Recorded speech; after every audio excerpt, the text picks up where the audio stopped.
Sarah Martinez adjusted her white wedding dress one last time as she stood before the mirror in the bridal suite. The delicate lace and flowing fabric made her look like any other nervous bride on her special day. Her hands trembled slightly as she touched the pearl necklace around her neck, but not from wedding jitters.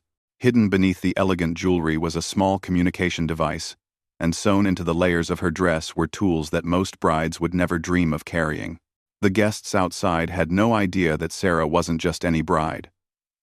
For the past 8 years, she had been one of the military's most elite special operations soldiers.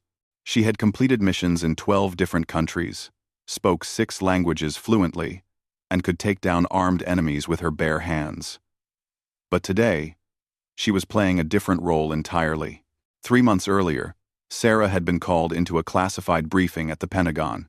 Intelligence agencies had discovered that Viktor Petrov, a dangerous arms dealer, was planning to attend a wedding at the Grand Estate Manor.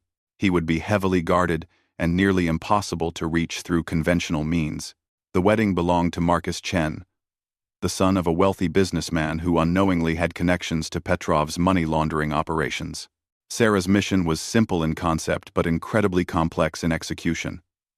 She needed to infiltrate the wedding, gather intelligence on Petrov's next arms shipment, and if possible, capture him alive.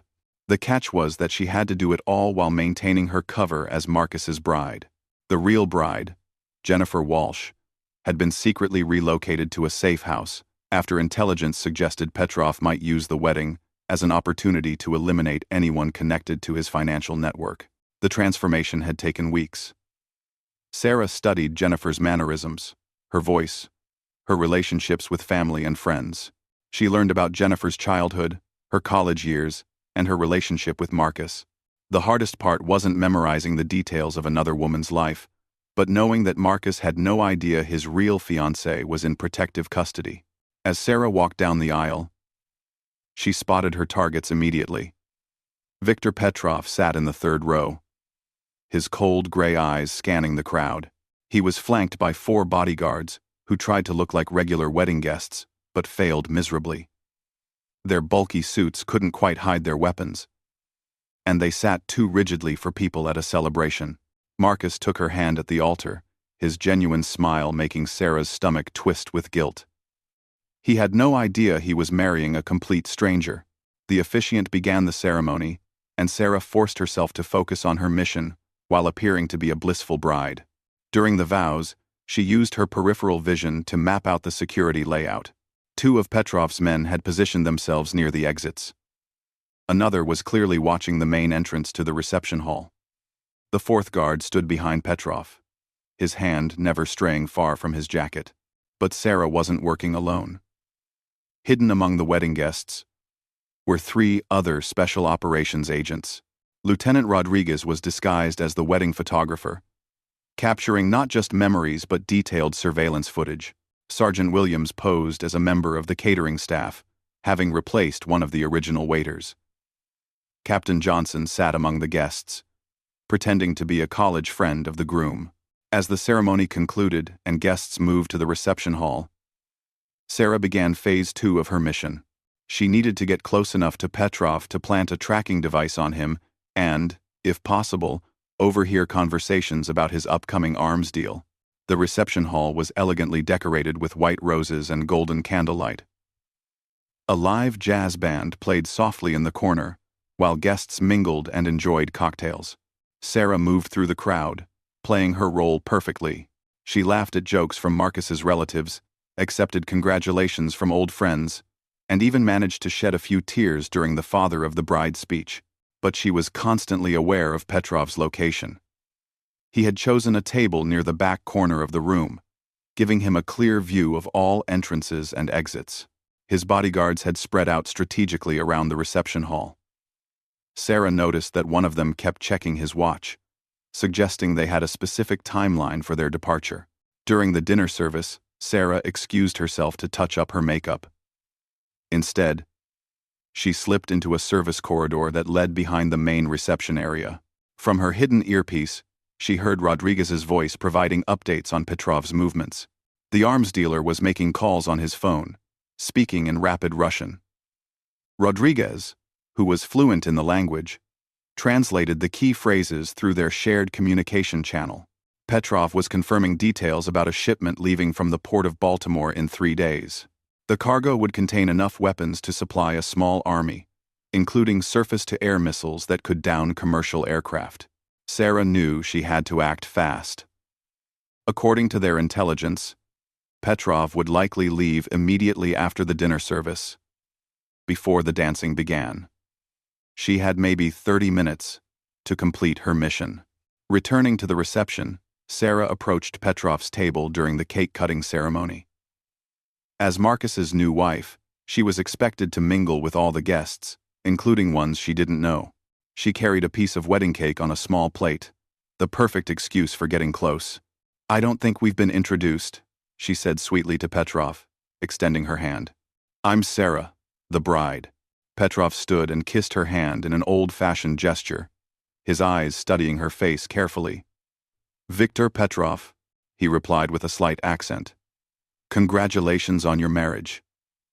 You make a lovely bride. Thank you so much for coming." "How do you know Marcus?" "Business connections," Petrov said vaguely. "I work with his father occasionally."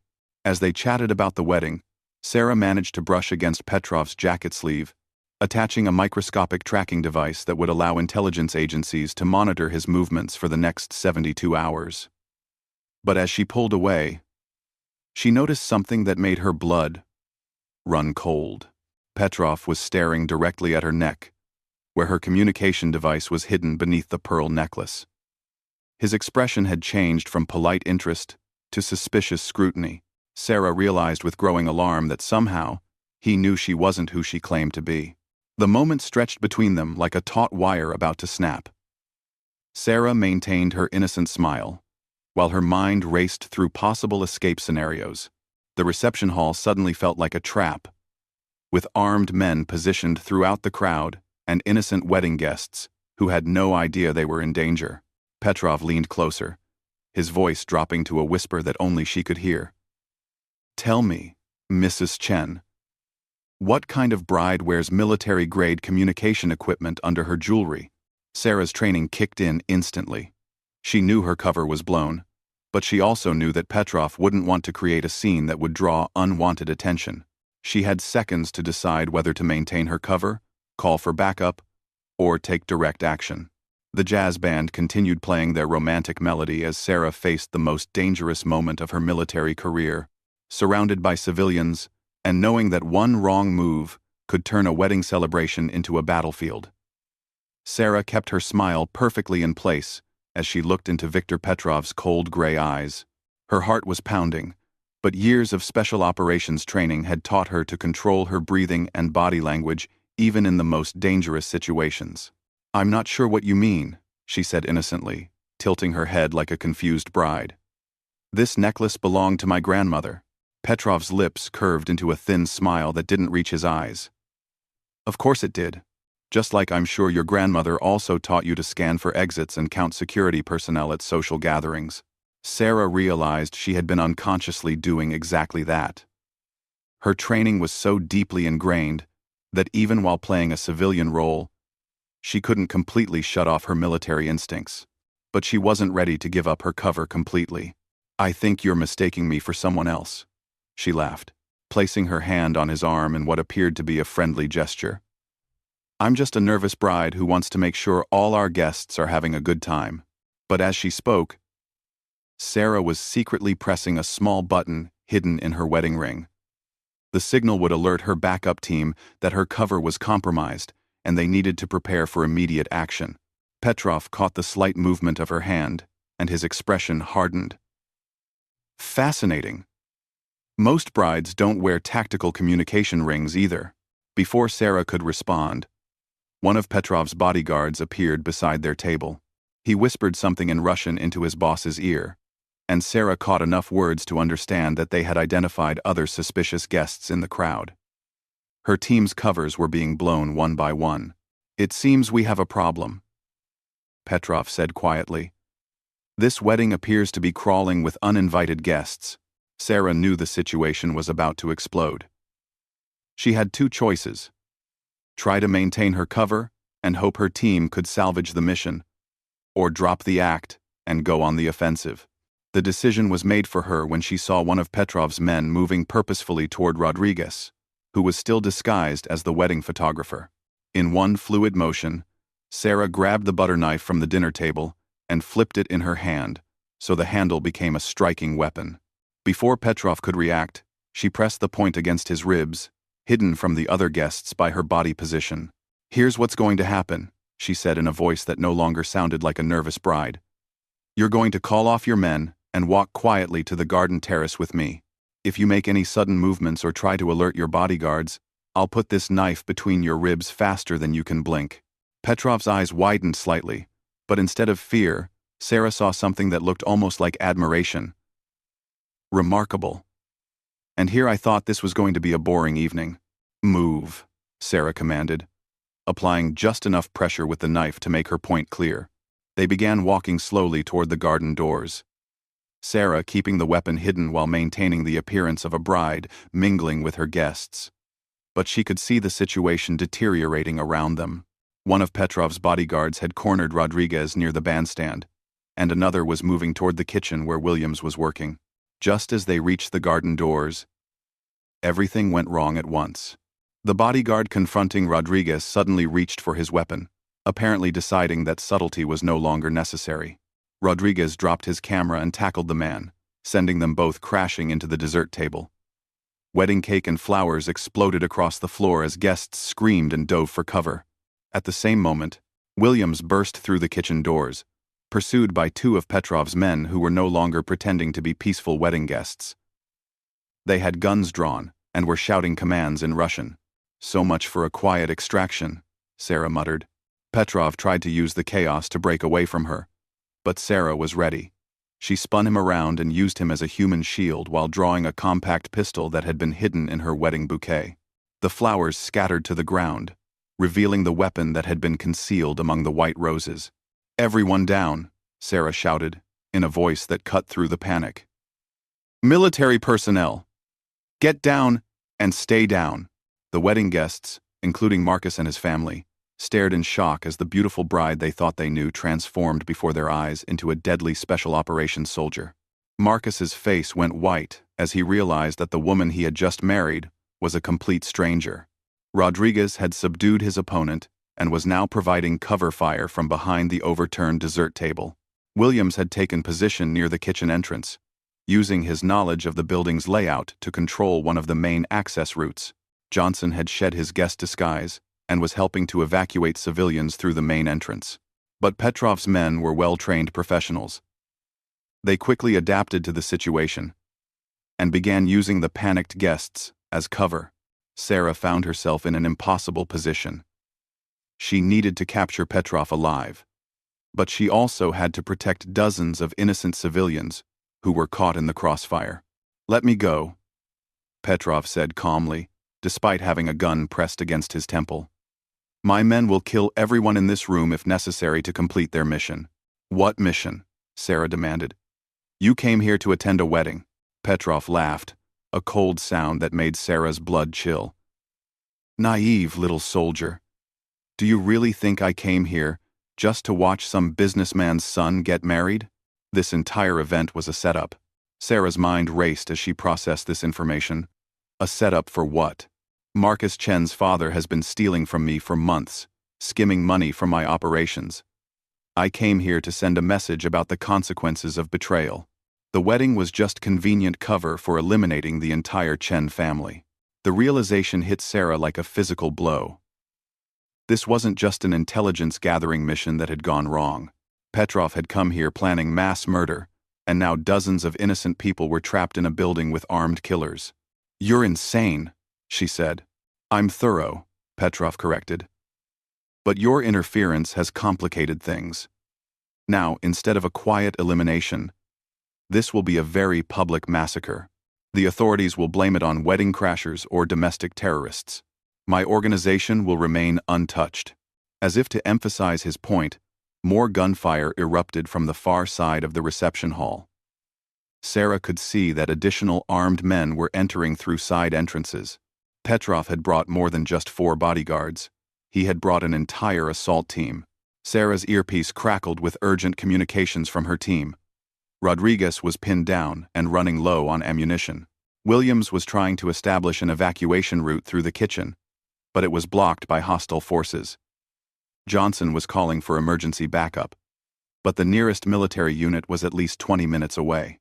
"Face reality, soldier," Petrov said smugly. "You're outnumbered and outgunned. Surrender now, and I might let some of the civilians live." Sarah looked around the chaos of what should have been a joyous celebration. Wedding guests were huddled under tables, crying and praying. The beautiful decorations were destroyed, replaced by shattered glass and scattered flowers. Marcus was staring at her with a mixture of terror and betrayal, still trying to understand how his bride had become a warrior. But Sarah wasn't ready to give up. She had spent 8 years training for impossible situations, and she had never failed a mission. She wasn't about to start now, especially with so many innocent lives at stake. "Counteroffer," she said to Petrov, pressing the gun harder against his head. "You call off your men and surrender peacefully, and I won't demonstrate exactly why they call me the best close-quarters combat specialist in the entire Special Operations Division." Petrov's confident expression flickered for just a moment, and Sarah saw uncertainty in his eyes. She had found his weakness. For all his planning and backup, he hadn't expected to face someone with her level of training and experience. The battle for the Grand Estate Manor was just beginning, and Sarah was about to show everyone exactly what a real special operations soldier could do when innocent lives were on the line. Sarah Martinez made a decision that would change everything. Instead of continuing to use Petrov as a human shield, she suddenly released him and rolled backward, using her wedding dress to confuse his vision while simultaneously drawing a second weapon from her leg holster. "Rodriguez, Williams, Johnson, Protocol 7, she shouted into her communication device. Her team immediately understood the code. Protocol 7 meant civilian protection took priority over mission objectives. They would sacrifice the intelligence-gathering operation to save innocent lives. Petrov stumbled forward, momentarily disoriented by Sarah's unexpected move. Before he could regain his balance, Sarah had positioned herself between him and the terrified wedding guests. Her white dress was now torn and stained, but she moved like a deadly ballet dancer, each motion precise and lethal.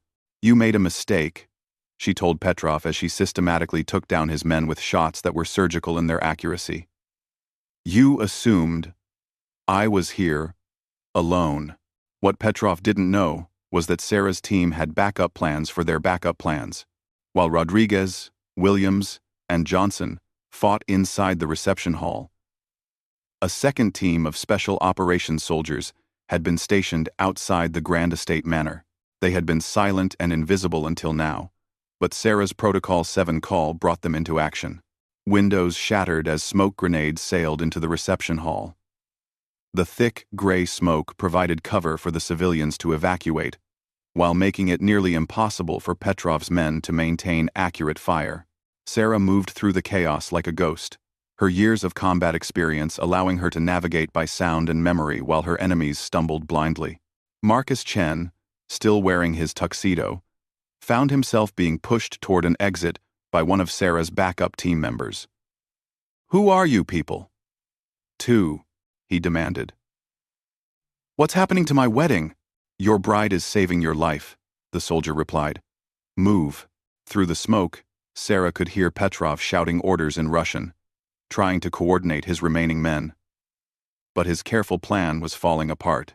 What was supposed to be a controlled elimination had become a full-scale military operation, and his people weren't prepared for that level of resistance. Sarah spotted movement near the bandstand and fired 3 quick shots. One of Petrov's assault team members dropped his weapon and fell behind an overturned table. She counted at least 8 hostiles down, but more kept coming. Petrov had brought a small army to what everyone thought was a wedding. "Sarah!" Rodriguez's voice crackled through her earpiece. "I've got eyes on the target. Petrov is moving toward the east exit." "Negative," Sarah replied as she reloaded her weapon. "Let him go. Civilian safety first." But even as she said it, Sarah knew that letting Petrov escape would mean the arms shipment would proceed as planned. Hundreds of people would die when those weapons reached their intended buyers. She was torn between her mission to stop an international arms dealer and her duty to protect the innocent people around her. The decision was taken away from her when she heard Marcus scream. Through the thinning smoke, Sarah saw that Petrov had grabbed Marcus as a hostage. He was dragging the groom toward a side exit, a gun pressed against Marcus's temple. The young man's face was white with terror, and his wedding boutonniere was splattered with blood from a cut on his forehead. "Stand down," Petrov shouted, "or the groom dies." Sarah felt a cold fury wash over her. It was one thing to threaten her or even to target Chen family for business reasons, but Marcus was completely innocent. He had no idea about his father's business dealings or Petrov's criminal empire. He was just a young man who had wanted to marry the woman he loved. "Let him go," Sarah called out, her voice deadly calm. "Your fight is with me now, is it?" Petrov laughed harshly. "You still think this is about your mission, don't you? This stopped being about intelligence gathering the moment you decided to play dress-up." Sarah began moving slowly toward Petrov, her hands visible, but ready to strike. Around them, the reception hall had become a war zone. Tables were overturned, decorations destroyed, and the beautiful wedding cake was scattered across the floor like confetti. "You want to know something interesting about your precious mission?"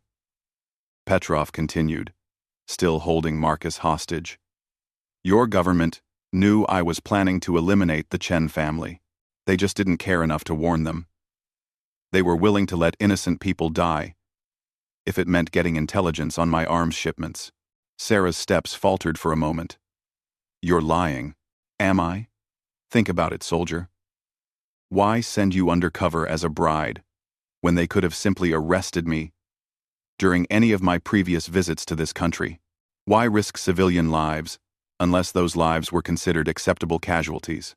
The terrible logic of Petrov's words hit Sarah like a physical blow. She had wondered why her superiors hadn't chosen a simpler approach to capturing him. Now she was beginning to understand that the mission briefing might not have included all the relevant information. But regardless of her government's motivations, Sarah wasn't willing to let innocent people suffer. That was the difference between her and the people who had planned this operation. She had joined the military to protect people, not to use them as pawns in international chess games. "Rodriguez," she said quietly into her communication device. "Are the civilians clear?" "Affirmative. All wedding guests have been evacuated. You're clear for whatever you're planning. AB Porter. AB Porter. The wedding guest of 44. AB Porter 4. Sarah smiled grimly. "Good. Because I'm done following orders that put innocent people at risk." Before Petrov could react, Sarah launched herself forward in a move that seemed impossible in a wedding dress. She had been secretly cutting away the restrictive fabric during the fighting, and now the torn dress gave her the mobility she needed. She hit Petrov low and hard, using her shoulder to drive him away from Marcus while simultaneously grabbing for his gun hand. They crashed to the ground together, rolling across the debris-covered floor as they fought for control of the weapon. Marcus stumbled away from the struggle, his legs shaking from shock and adrenaline. He couldn't believe that the gentle woman he had exchanged vows with was now engaged in deadly hand-to-hand combat with an international criminal. Sarah and Petrov fought with brutal efficiency, each trying to gain a decisive advantage. Petrov was larger and stronger, but Sarah had been trained by the best combat instructors in the world. She used his weight against him, redirecting his attacks and striking at vulnerable pressure points. The gun went flying across the floor as they grappled, and suddenly, it became a contest of pure skill and determination. Petrov managed to land a heavy blow to Sarah's ribs that sent her sliding across the polished floor. She came up gasping but ready to continue fighting. "You should have stayed in character," Petrov snarled as he circled her like a predator. "Pretty little brides don't usually know how to fight." "You're right," Sarah agreed, wiping blood from her split lip. "But special operations soldiers do." She feinted left and then drove her elbow into Petrov's solar plexus with surgical precision. As he doubled over in pain, she brought her knee up to connect with his chin. The impact sent him sprawling backward into the remains of the head table. Petrov tried to get up, but found himself staring down the barrel of Sarah's pistol. Around them, the reception hall had gone quiet, except for the distant sirens of approaching police vehicles. "It's over," Sarah said firmly. "Your men are down, the civilians are safe, and backup is on the way." Petrov looked up at her with something that might have been respect. "You know they'll never let you forget this. Your superiors won't appreciate a soldier who puts conscience over orders. I can live with that." Sarah replied. "Can you live with the fact that your plan failed?" And I can. As police and military personnel flooded into the reception hall, Sarah finally allowed herself to relax slightly.